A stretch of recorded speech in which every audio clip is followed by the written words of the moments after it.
За разлика от много други мои колеги, аз избрах да живея и да работя в този град и в тази болница и се надявам на бъдещите местни избори врачани да участват и да направят своя верен избор за своите бъдещи местни управници.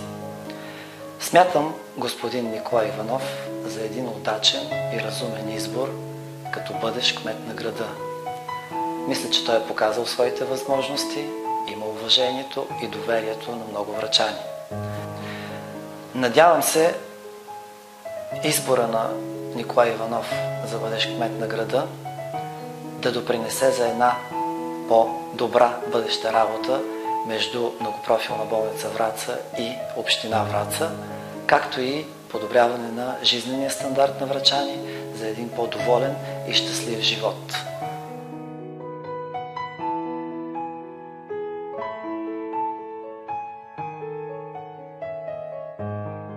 Купуването и продаването на гласове е престъпление.